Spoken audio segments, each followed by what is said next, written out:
My name is Tessa Quinn, and I'm 28 years old. I grew up in Phoenix, Arizona, a place where the sun always seemed to shine brighter on my younger brother Caleb. Caleb was the golden child, the one everyone admired, the one whose successes seemed effortless. Whether it was sports or academics, he had a way of walking into a room and lighting it up. It didn't matter if he failed or succeeded. My parents, Robert and Linda, always found a way to make his failures seem like stepping stones toward his next success. It was like he had this endless potential, this unspoken understanding that he would one day become something great, something larger than life. Meanwhile, I was the other child, the one who didn't stand out in the way Caleb did. While my brother got accolades for being on the football team or winning scholarships for his business ventures, I worked hard behind the scenes. I wasn't one to play sports or take up space in a loud, brash way. I wasn't the one with the trophies and the headlines. Instead, I earned my own victories, quietly, methodically, and in a way that felt more like a slow crawl than a sprint. I worked harder, I studied longer, and I achieved everything I had with grit, determination, and no small amount of sacrifice. Growing up, I realized I had to make my accomplishments count. I wasn't going to get a free pass like Caleb did. My parents didn't naturally shower me with the same kind of praise they gave him. Instead, they would say things like, "You're so lucky, Tessa, to be so smart." There was always a subtext in their words, a reminder that they didn't expect too much. I was supposed to be the one who didn't need much attention, who could just figure things out on my own. It was like I was supposed to quietly fill the background while Caleb was the one in the spotlight. But I wasn't going to be background noise in my own life. I wasn't going to let my parents' attention, or lack of it, define me. So I focused on my studies. I dove into every textbook, every class, and every research paper. When it came time for college applications, I didn't just hope for the best, I worked for it. I applied to top-tier universities and earned a full scholarship to Rice University. It was a huge achievement, one that my parents barely acknowledged beyond a quick congratulatory comment. But I didn't care. I was on my own journey, and nothing would stop me now. Rice University was a revelation.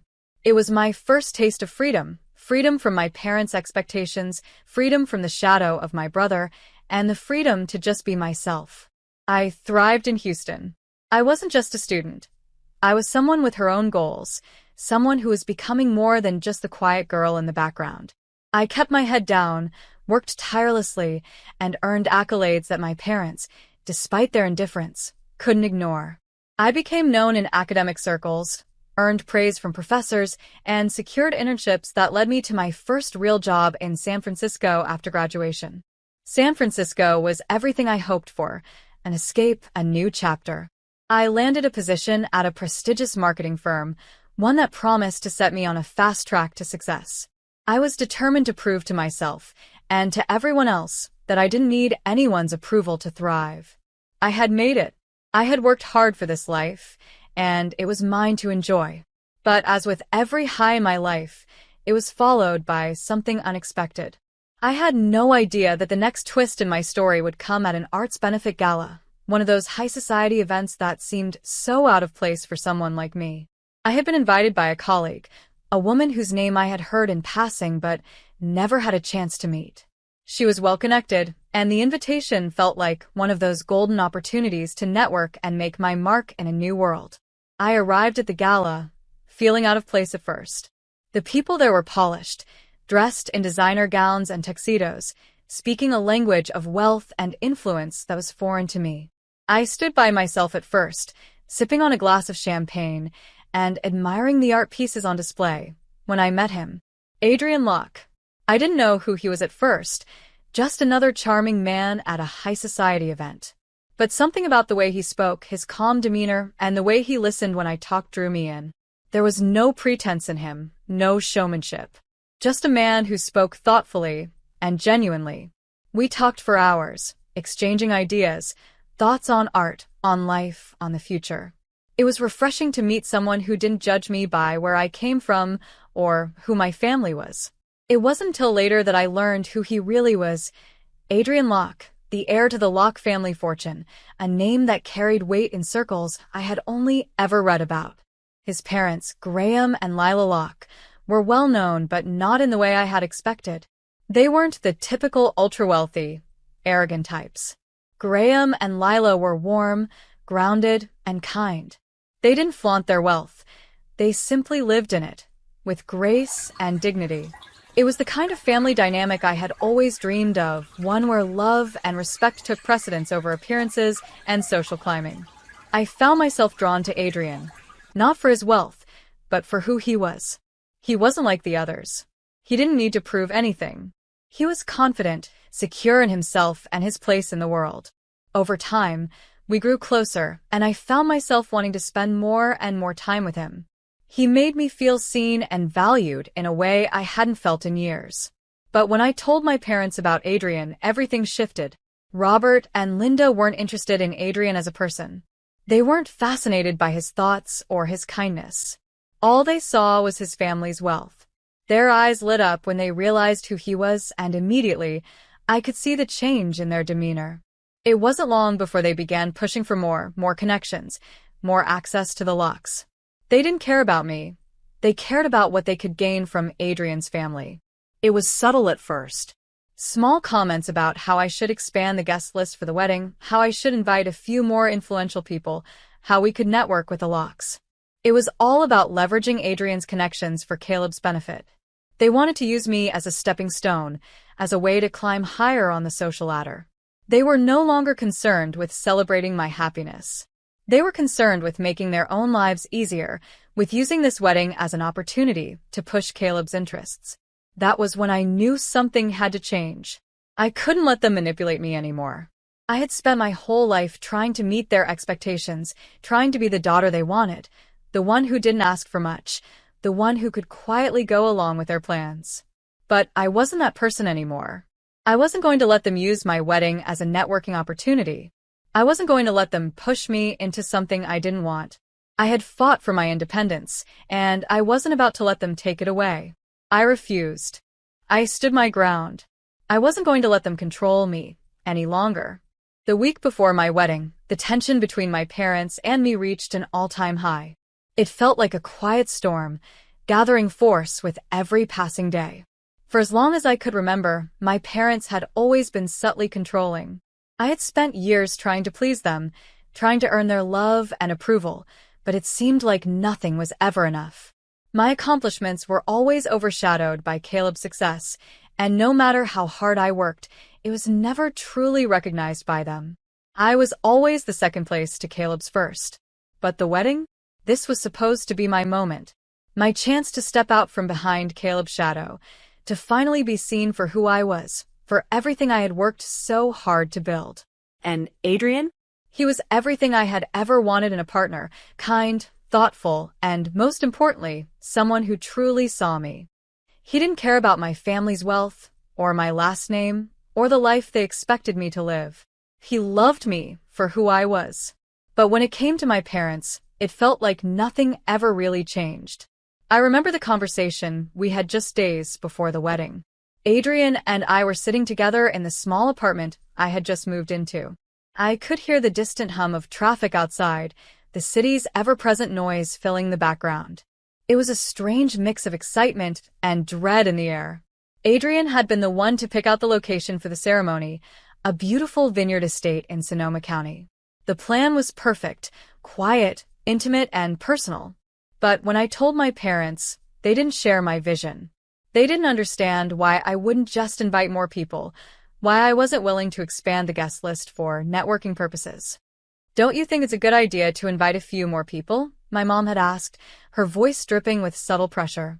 I could hear the undertone, the suggestion that this wedding was an opportunity, not just for me but for them. This wasn't about me and Adrian anymore. This was about them using the occasion to increase their social capital. "Your brother, Caleb, could really benefit from meeting some of the right people," my dad added. "Maybe you could invite a few of Adrian's business associates. It wouldn't hurt, right?" I couldn't believe it. I had spent so much time and energy planning this day, thinking it would be about love and commitment. But all they could see were the business connections, the potential networking opportunities. They weren't asking about Adrian's character or what made our relationship special. No, They were focused on what they could get out of it. It wasn't the first time my parents had tried to take control of my life, but it was the first time I realized how far they were willing to go to manipulate me for their own gain. I wasn't a pawn in their game. I wasn't a tool for their ambitions. But the hardest part wasn't just their demands, it was how easily they shifted their expectations. One moment, they were pushing me to network for Caleb's future, and the next, they were acting like nothing had changed.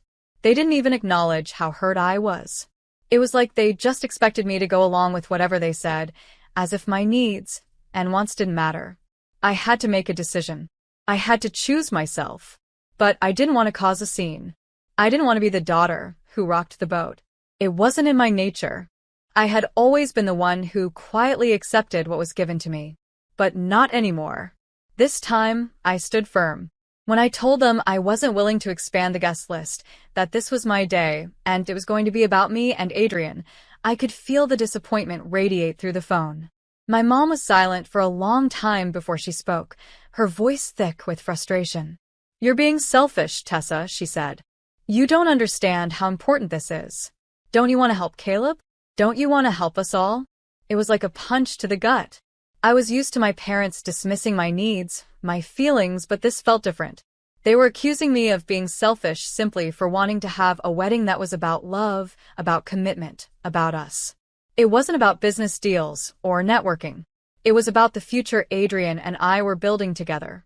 Still, despite the guilt they tried to make me feel, I refused. I wasn't going to let them manipulate me into turning my wedding into a business opportunity for Caleb or anyone else. My wedding was mine. It was about celebrating the love Adrian and I shared. It was about creating a day that reflected the life we were starting together. And then came the note. It arrived on the morning of the wedding, just days before the ceremony, and it felt like a cold slap across my face. My parents and Caleb had left for their hotel early that morning, before the sun had even risen. They left behind a short note. A note that, at first, I didn't know how to interpret. The words were simple, but the sting behind them was sharp. "Let's see how you face the guests when we won't be appearing at your wedding." I sat there for a moment, just staring at the note, the shock of it sinking in. How could they do this to me? This was supposed to be my day, a celebration of my love for Adrian, a new chapter in my life. And yet, my parents had decided to punish me, to try to shame me into doing what they wanted. They were trying to make me feel abandoned, as if I wasn't worthy of their presence unless I complied with their wishes. I could feel the weight of the situation pressing down on me. I wanted to cry, to lash out, but I didn't. I held it together. I had Adrian. He was there. And that's all that mattered. He rushed to my side, offering reassurance and support in a way that made my heart swell. He didn't just support me, he defended me. He didn't care about the lock's wealth or status. He loved me for me. Adrian's parents, Graham and Lila, didn't hesitate either. Lila immediately took charge, helping me get ready for the ceremony. She wasn't just helping me put on my dress. She was helping me hold my ground. Adrian's father, Graham, stepped in and offered to walk me down the aisle. In that moment, I realized something profound. I didn't need my parents' approval. I didn't need them to be there. I had a family who supported me, who loved me unconditionally. They were the ones who mattered. Aunt Ruth, who had been estranged from my family for years, showed up just in time. Adrian had reached out to her, and she came, just like I had hoped. It wasn't the wedding I had dreamed of, but it was everything I needed. The ceremony was beautiful, intimate, and deeply personal. Graham walked me down the aisle, and instead of the traditional father-daughter dance, we had a family figures dance, where those who had been there for me, Graham, Lila, Adrian, and Aunt Ruth, were by my side. It wasn't just a celebration of my love for Adrian. It was a celebration of the family I had chosen, the family who had truly shown up for me. The media covered it, and though it wasn't the wedding my parents had expected, it was a day I would never forget. In the end, it didn't matter that my parents weren't there. What mattered was that I was surrounded by people who truly cared about me. The media coverage of our wedding was unexpected. We had no idea that our private, intimate celebration would make the headlines. It wasn't the kind of thing I had planned. No fairy tale, no royal guest list, no grand ballroom.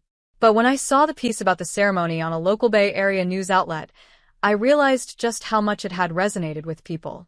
The headlines didn't focus on the guests we'd chosen or the size of the event. They focused on the love and authenticity behind it. Our wedding wasn't about power, wealth, or connections. It was about us. And that's what made it special. But my parents? They saw something different in that coverage. They didn't see the love Adrian and I shared. They didn't see the new family we had built around us. All they saw was a missed opportunity. It didn't take long for them to reach out. They called repeatedly, and every time I saw their names on my phone, I hesitated before answering. Each conversation left me feeling drained, like I was being pulled back into a life I had worked so hard to escape. They tried to play it off like nothing had happened, like everything was fine, as if their absence from the wedding hadn't been a deliberate attempt to make me feel abandoned. They started off with casual pleasantries, asking how Adrian and I were adjusting to married life, how the house was coming along, how things were going in general. But it quickly became clear they weren't calling just to check in. I saw the wedding coverage. My mom said one evening.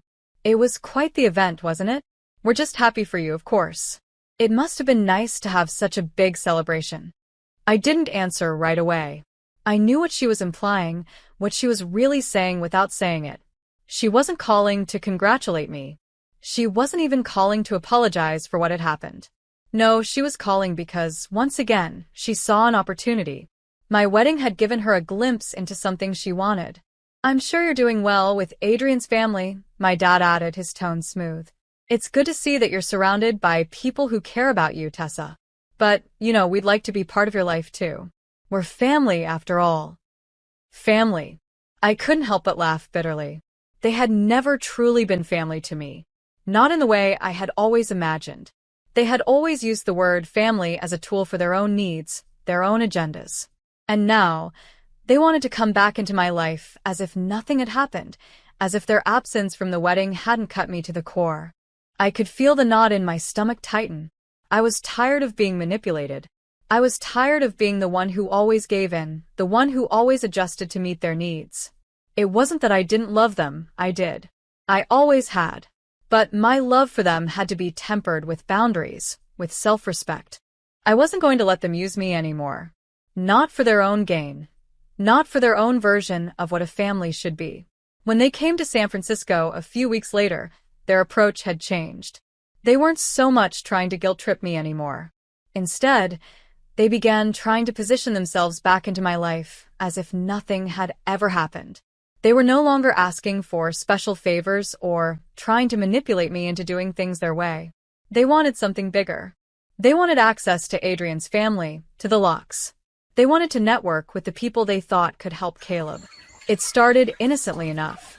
Tessa, my mom said one day over the phone, I know we've been a little distant, but we'd really love to see you and Adrian soon. Maybe you could introduce us to some of Adrian's friends, some of his business contacts. We've heard a lot about the Locks, and we think they could really help Caleb with his next venture. It was the same old story. Once again, they weren't interested in me. They weren't asking about how Adrian and I were doing or how we were adjusting to married life. They were asking for connections. They were asking for access to the very people they had originally shunned, the very people they had tried to use me to get close to in the first place. I didn't know how to respond. My first instinct was to get angry, to tell them exactly how I felt, to call out the manipulation and the selfishness. But I held back. This wasn't about them anymore. It was about me. I had spent so many years trying to please them, trying to earn their approval, and all I got in return was this. The constant feeling of being used, of being the stepping stone to their next big move. Instead, I calmly told them, I don't think that's something we can do. Adrian and I are focused on our own lives right now. And I've set some boundaries.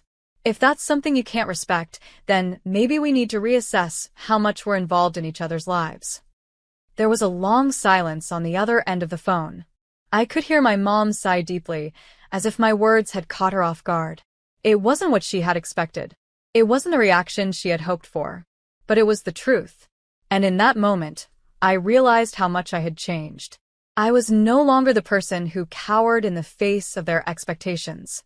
I was no longer the person who bent to their whims. I was Tessa Quinn, and I had learned how to set boundaries.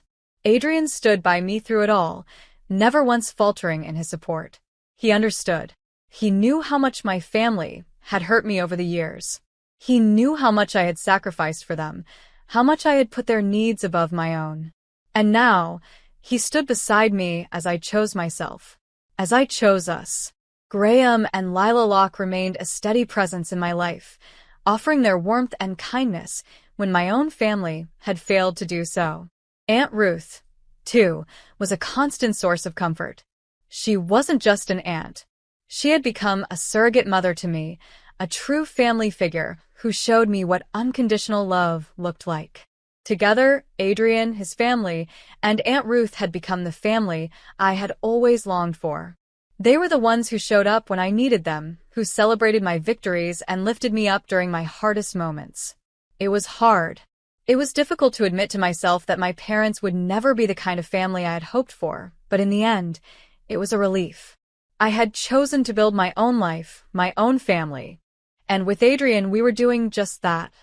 I took a huge step in my life after the wedding. Adrian and I started a foundation for young adults from toxic families, hoping to give them the chance at a life we'd had the privilege of building. I launched my own agency, one that served nonprofits and helped the causes I truly believed in. My success was now for me and for people who valued what I brought to the table. Over time, I rebuilt my relationship with Aunt Ruth. It wasn't easy, but it was worth it. Adrian and I, now married, made a life that was free from the toxic influence of my parents. We learned how to protect our boundaries and embrace the people who truly showed up for us. 16 months later, pregnant with our first child, I knew I had made the right choice. I had learned the hard way that family wasn't just about blood. It was about the people who support you, who show up when you need them the most, and who respect your boundaries. I had chosen myself, and I was finally living my truth.